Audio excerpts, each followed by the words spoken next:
Tenemos ciclos del agua de diferentes tipos dependiendo de qué pasa con los ecosistemas en los que la precipitación pluvial cae, que es la fuente inicial de provisión de agua para cualquier parte del mundo, resultante de la evaporación de cuerpos de agua grandes, fundamentalmente el mar, pero también de otros cuerpos de agua, y que al caer pues es absorbida, si es que existe un bosque, por el bosque en el suelo, llega a los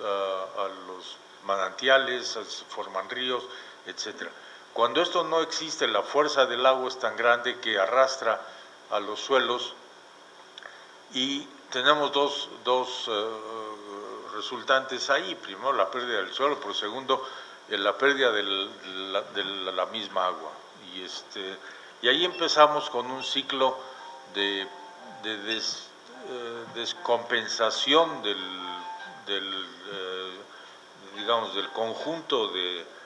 circunstancias que permiten que esos ciclos se mantengan y que acaban en la pérdida del suelo, y con la pérdida del suelo acaban también con procesos de desertificación y erosión severos, como son los que tenemos en el país, ¿no? Y el problema central que tenemos, y es que incluso entre los mismos ecólogos no hay una noción del todo clara, es que la base fundamental de la existencia de sistemas productivos, ya sean agrícolas o ya sean naturales o manejados de diversas formas como bosques, sembrados, etcétera, es el suelo. Si no hay suelo, no hay manera de que tengamos un ecosistema funcional. Puede ser una pradera, o puede ser un manglar, o puede ser un palmar o una selva, y la formación de suelo es un proceso que lleva cientos de años en muchos casos. Cuando rompemos esos ciclos, cuando hacemos que el agua arrastre por la falta de vegetación los suelos, y se empieza a exponer cada vez más los suelos desnudos a la acción erosiva de la lluvia, estamos generando un proceso de daño y que puede llegar a la desertificación, dependiendo también de las condiciones climáticas. Yo creo que en el país y en cualquier otro lugar del mundo lo que tenemos que hacer es generar políticas de, por un lado, conservación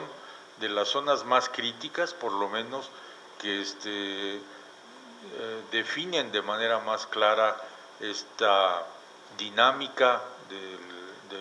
movimiento del agua en las zonas, particularmente para un país tan montañoso como es el nuestro, con una topografía muy accidentada, y realmente proteger esas zonas, y por otro lado recuperar las áreas que han tenido daños en ese sentido con proyectos de muy largo plazo. Recuperar suelos, por ejemplo, en partes de la Mixteca oaxaqueña, va a ser un proceso no de decenas, a veces de cientos de años, y la única manera de hacerlo es tomar algunas medidas que hay sobre reforestación en los lugares que se puede, de evitar cualquier otro impacto humano por periodos muy largos, de tal manera que estas zonas puedan irse recuperando poco a poco y ayuden a que las zonas que están aguas abajo no tengan los impactos tan severos que tienen en la actualidad. El reto es muy grande, si no en un país con la distribución de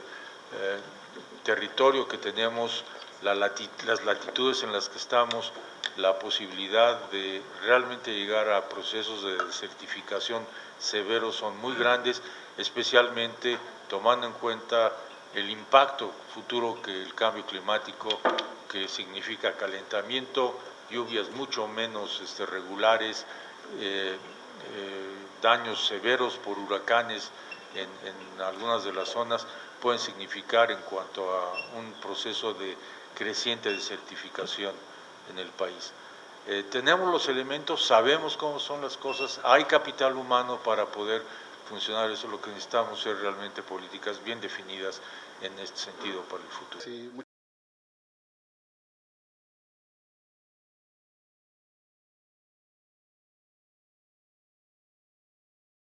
la degradación de tierras, que implica un uso inadecuado de las mismas,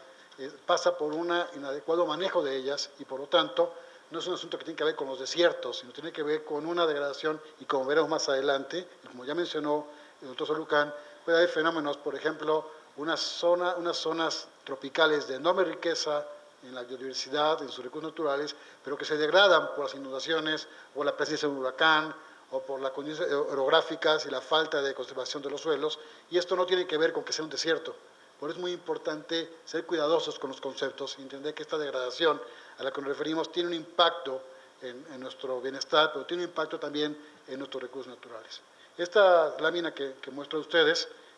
habla de cómo esta pérdida de la cobertura original se ha aumentado, por ejemplo, de 1976, una reducción del 38%, y solo la última cifra que les menciono, la de 2002, la reducción llega a ser hasta el 62%. Y esto está asociado, como ya lo mencioné, a selvas tropicales y es donde está mucho más afectada. Y por supuesto genera esto impactos también, esta vegetación remanente y esta poca capacidad de resiliencia que pueden crear los ecosistemas a partir de esta aceleración en la degradación. Solo como un ejemplo concreto, en la comarca albanera se han secado 92 manantiales y cerca de 2.500 kilómetros de ríos. Se han disminuido las aguas superficiales y los mantos freáticos, pues obviamente han reducido su cantidad y su calidad, y esto por supuesto genera un impacto en las especies asociadas. Y creo que es de todos conocido, solo quise enfatizar la idea. Otro factor que es muy importante, y no me quiero referir al factor del crecimiento poblacional, lo quise evitar deliberadamente, porque no es un problema de que seamos muchos o pocos, sino cómo concentramos o dispersamos el uso de los recursos en nuestro país. Y quisiera poner este ejemplo, cómo tenemos una enorme cantidad de poblaciones pequeñas de menos de 2.500 habitantes. El mapa de abajo explica cómo está esta distribución. Es decir, México tiene un problema complejísimo de dispersión, concentración de población. Tenemos grandes centros urbanos, que todos los conocemos, no los voy a detallar ahora, pero también tenemos una enorme cantidad de población dispersa, que para poder usar sus recursos naturales, pues va usando y cambiando el suelo año con año, y este factor se incrementa, por supuesto, en las zonas tropicales. Quiero llamar la atención sobre esto, porque un factor de degradación, una familia que vive en la selva lacandona, una sola familia puede destruir cientos de hectáreas en pocos años para poder subsistir en condiciones sumamente frágiles, pero el impacto que genera la biodiversidad es brutal. Un factor adicional que no quiero dejar de mencionar tiene que ver con la distribución de la propiedad. Solo en términos generales, el régimen de propiedad de la superficie forestal en México se calcula que está entre el 75 y el 80%, y no es momento para detenerme a ello, pero hay una historia social, una historia que tiene que ver con la historia agraria de este país, que explica cómo los bosques y selvas de este país, o sea, las zonas de la más alta biodiversidad de este país, están en manos de comunidades indígenas y de comunidades campesinas. Es decir, del sector social de la economía rural, y es la que detenta digamos, el patrimonio y por lo tanto la corresponsabilidad en la conservación de los recursos naturales. Este dato es muy importante no olvidarlo, porque las políticas públicas que se dirijan en poblaciones dispersas por un lado y centradas en el sector social, tienen que considerar políticas que tengan un enfoque social para poder atender los problemas de la degradación de tierras. Este mapa, y esto es un esfuerzo de resumen bastante importante, habla tres tipos de degradación: la degradación química, la degradación hídrica y la degradación eológica. Y solo la quiero mostrar para decir que esta degradación, y que no solo desertificación, pues tiene muchos razonamientos. Por ejemplo, si observamos en el sureste de México, obviamente la degradación química por contaminación de acuíferos, por contaminación de los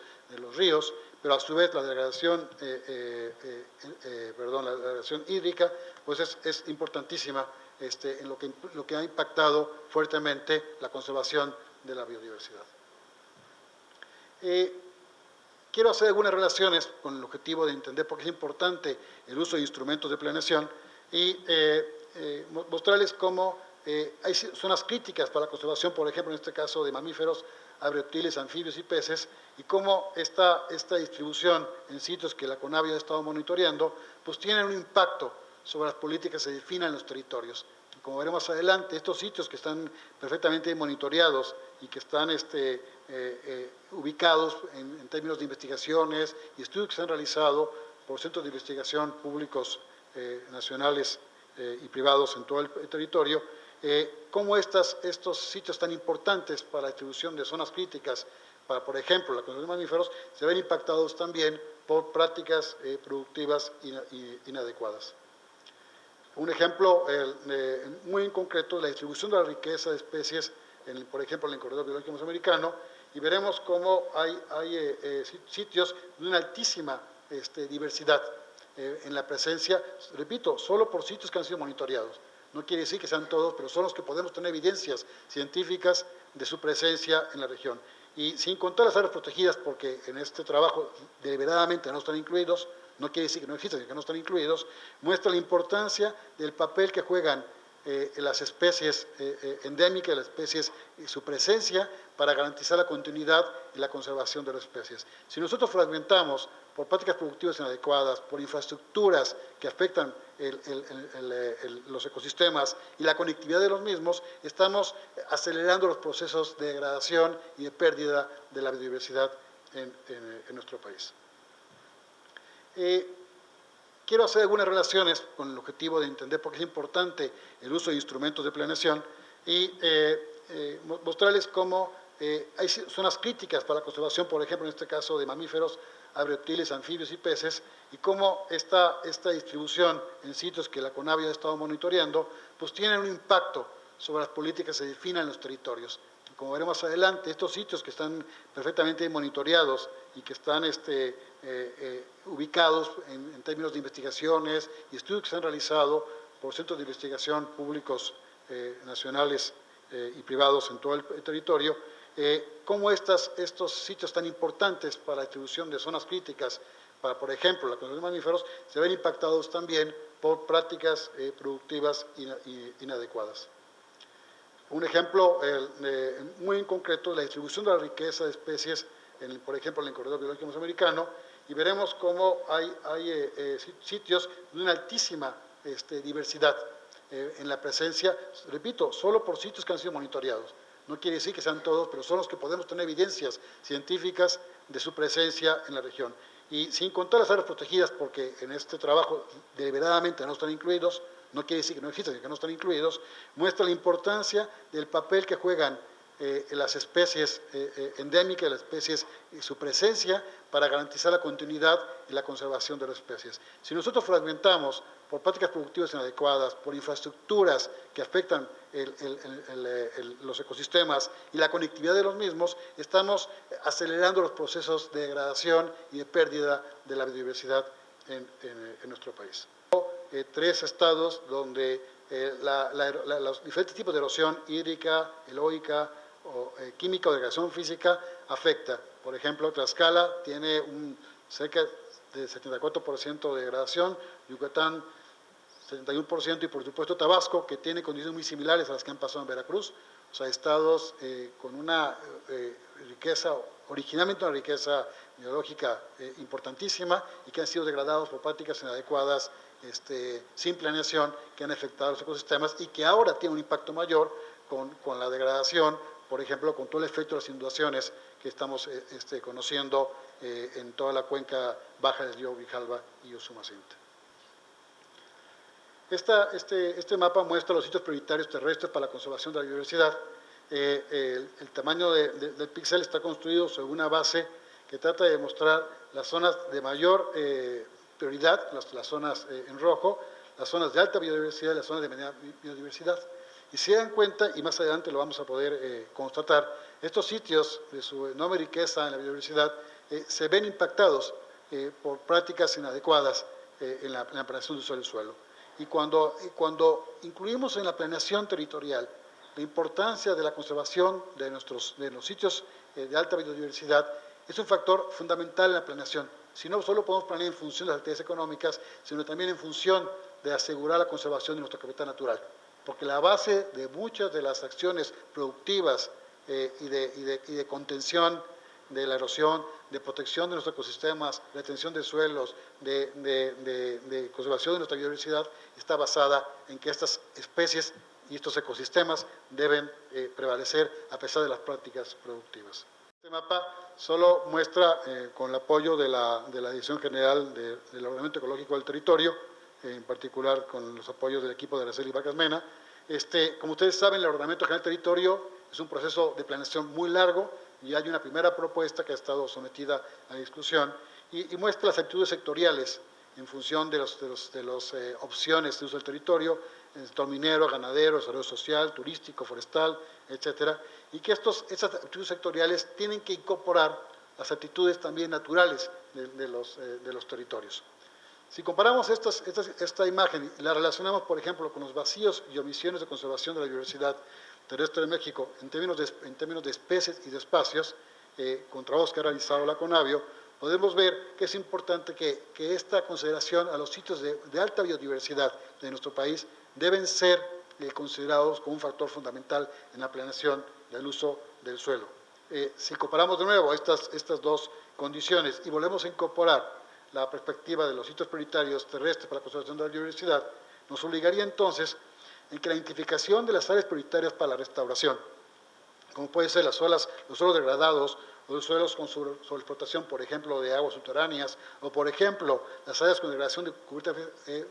vegetal, obligarían a que nuestras políticas públicas tendrían que considerar estos factores en la definición del desarrollo. Es decir, no puede un desarrollo minero, un desarrollo turístico que ponga en riesgo el conjunto de factores del capital natural que está detrás de ello. Este esfuerzo para incorporar las sinergias y los conflictos, pues obliga a que en la toma de decisiones de las políticas de planeación territorial, en particular del Ordenamiento General del Territorio, pues tiene que buscar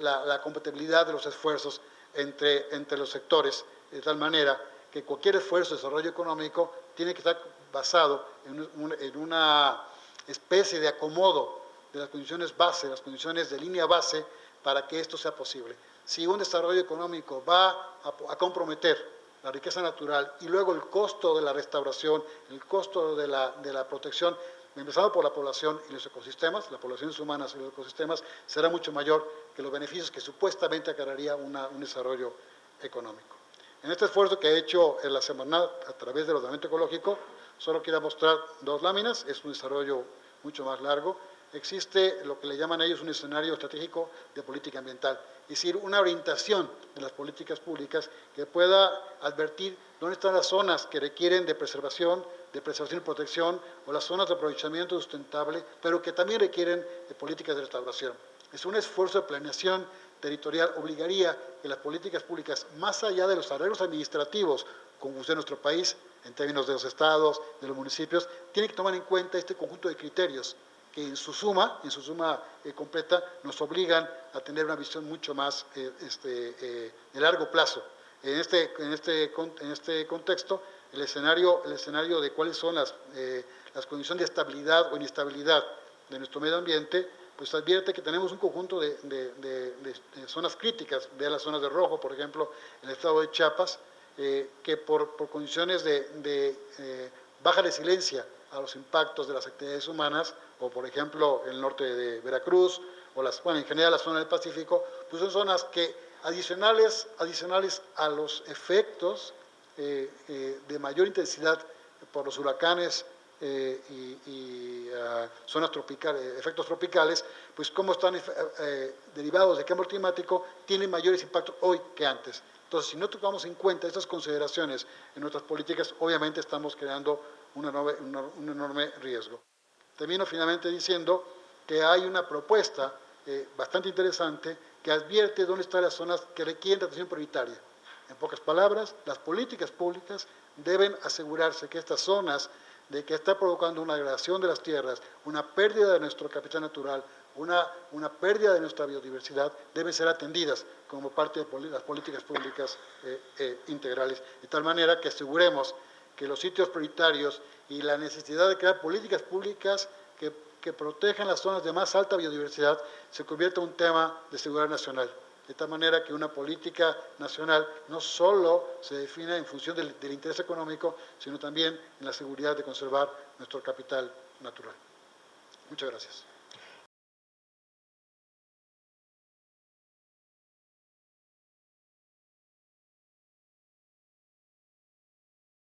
Se nos han presentado muchos problemas de entendimiento sobre ellos.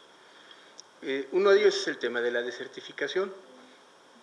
Podríamos comentar aquí que Colombia no quería entrar a la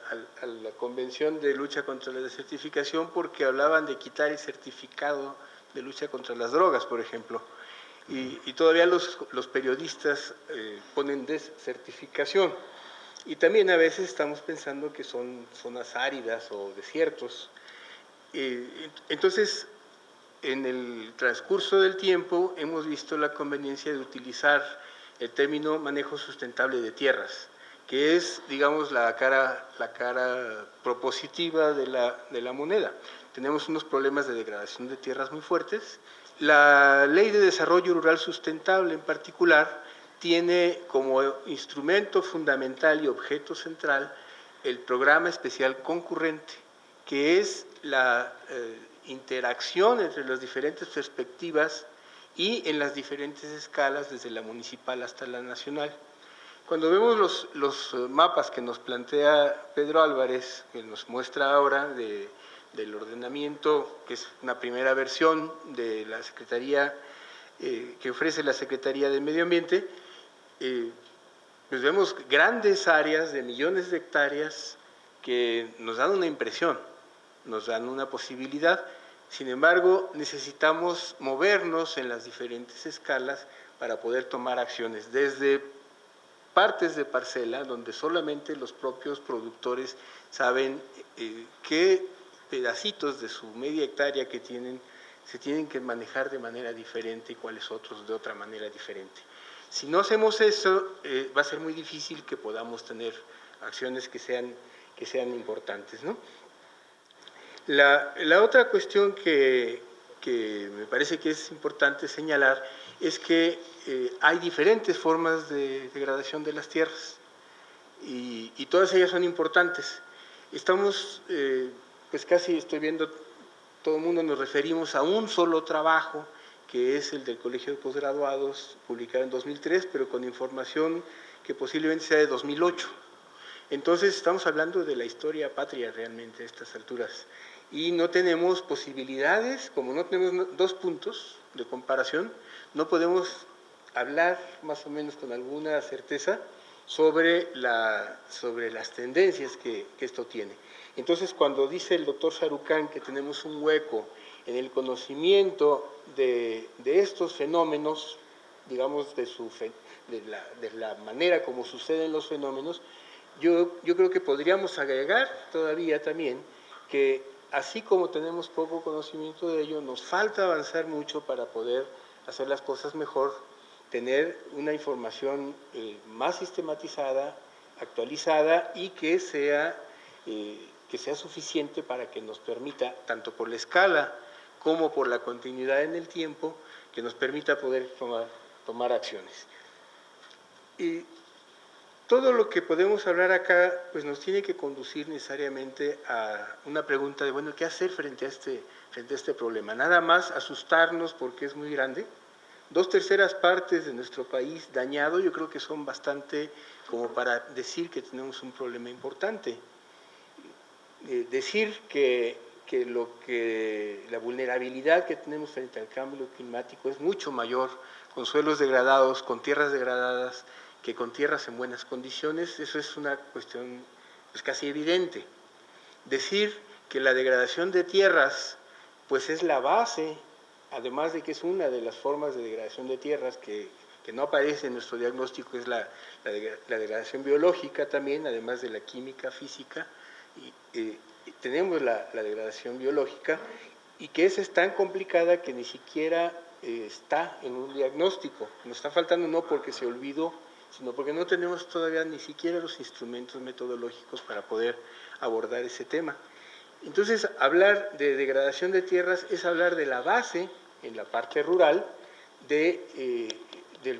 los procesos y de la atención a los problemas de biodiversidad y de cambio climático. No podemos pensar que sigan siendo tres temas separados o que uno de ellos invada o sobrepase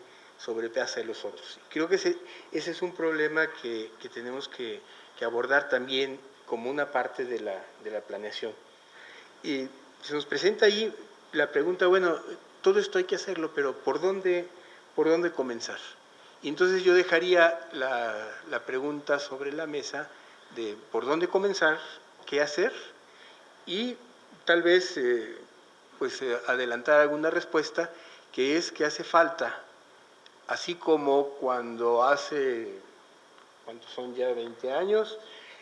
nos preguntábamos aquí qué hacer con el tema de biodiversidad, y la respuesta provisional ha sido, yo creo, muy acertada, decir, bueno, que haya una Comisión Nacional de Biodiversidad, pues que empiece a resolver la pregunta y que empiece a contestarla. Tal vez necesitamos que haya un abogado de la degradación de las tierras que se dedique a eso, de manera profesional, de manera exclusiva, de manera atingente, y que pueda capitalizar los esfuerzos que ya se han hecho en la CONAFOR, en la Secretaría de Medio Ambiente, en la de Agricultura, en donde ha habido avances muy sustanciales que es indispensable reconocer para poderlos mejorar y aumentar, pero tal vez hace falta alguien que centralice todos estos esfuerzos, que los oriente, que recupere la información, que tenga la historia de todo este proceso. Y para que esto pueda suceder de manera sustancial, de largo plazo, pues entonces también me parece que tendríamos necesidad, y dejo ahí esta última respuesta a la pregunta de por dónde empezar, un marco normativo, un marco que le dé consistencia a una acción que vamos viendo que es mucho más importante de lo que hasta hoy se ha reconocido y se ha abordado. Pues con esto pues quedaría aquí el comentario y me parece que vamos a tener oportunidad de seguir un poco, ¿no? Gracias.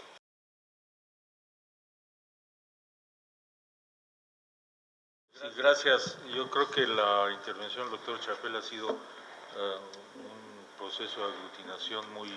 adecuado al tema. Como decía, hay un tema muy grande y que, bueno, resulta complicado tocar en muy breve tiempo. Yo voy a usar estos minutos para simplemente referirme a tres puntos cruciales. El primero es que mucho del problema que tenemos, y el doctor Chapela ya lo mencionaba, de los daños y de la pérdida de suelos y de la incapacidad de mantenimiento del equilibrio, los ciclos hídricos de nutrientes, de energía, etcétera, en los ecosistemas, son malas prácticas, pero muchas de esas malas prácticas resultan de una desarticulación muy seria de políticas públicas en el gobierno. Mientras esto no se dé adecuadamente, vamos a tener una fuente permanente de complicación en esto. Debemos dejar de pensar que la única instancia responsable del cuidado del capital natural del país, entendido por capital natural los ecosistemas, es la Semarnat, y que muchas otras secretarías, desde luego la más notable, la Secretaría de Agricultura, que ha hecho avances importantes sin duda, pero que todavía quedan muchas cosas por corregir, hasta la Secretaría de Comunicaciones o la Secretaría de Hacienda, que apoyan, o turismo, como dice Pedro, tienen realmente un papel muy importante de responsabilidad en este sentido. Yo terminaría este primer punto diciendo que estamos también empezando a tener las primeras herramientas legales para poder adjudicar responsabilidades a individuos sobre daños al medio ambiente. El segundo es que tenemos suficiente conocimiento ya en nuestras manos para al menos evitar algunos de los errores más burdos de manejo de nuestros recursos. No tenemos todo, no hay país que tenga toda la información para encarar todos los problemas ambientales que tiene. Eso, no sé, a lo mejor Liechtenstein, que es del tamaño del Zócalo de la Ciudad de México, una cosa de este tipo, pero no hay país que tenga esto. Pero sí tenemos suficiente conocimiento ya en México que ayude a evitar los errores más crasos, más burdos, y a veces más dañinos en el manejo de nuestro capital natural, y tenemos que hacer uso de él. La existencia de varios organismos que se crearon en la formación original de la Secretaría de Medio Ambiente y que se han ido consolidando, realmente permiten a México tomar acciones mucho más informadas, mucho más sólidas en cuanto al basamento de conocimiento para tomar estas decisiones, y tenemos que usarlas. Tenemos una comunidad académica, científica, no tan grande como quisiéramos, pero suficientemente amplia, y yo diría bastante comprometida en ser partícipe de un mejor manejo de nuestros recursos, y también hay que aprovechar esto cada vez de manera más creciente. Todas las sociedades y los países están empezando a reconocer que ya no se puede seguir perdiendo el capital natural de la manera como se ha perdido, que incluso para hacer cuentas nacionales el Producto Interno Bruto es totalmente inadecuado como un indicador de cómo le está haciendo cada país, que hay que meter otros elementos. Naciones Unidas acaba de proponer una medición diferente del bienestar de un país, y creo que esto es algo que tenemos que asumir y que tenemos los elementos para asumir adecuadamente. Tenemos conocimiento, tenemos gente, quisiéramos tener más conocimiento y más gente, pero tenemos el suficiente como para movernos de manera apropiada en esto. Y también tenemos que evitar que las decisiones sobre el uso de nuestro capital natural, de la expansión agrícola, de las formas y los métodos de producción, etcétera, dejen de beneficiar a los individuos en contra del beneficio social. Yo dejaría estos puntos aquí. Me parece que son cuestiones que no solamente se aplican al problema de desertificación, que es básicamente un problema de la pérdida de la capacidad productiva de los ecosistemas. Estemos hablando de zonas secas o de zonas húmedas, no importa, los desiertos existen naturalmente y seguirán existiendo. La cuestión es qué tanto nos vamos empujando a nuestros sistemas naturales a esa situación.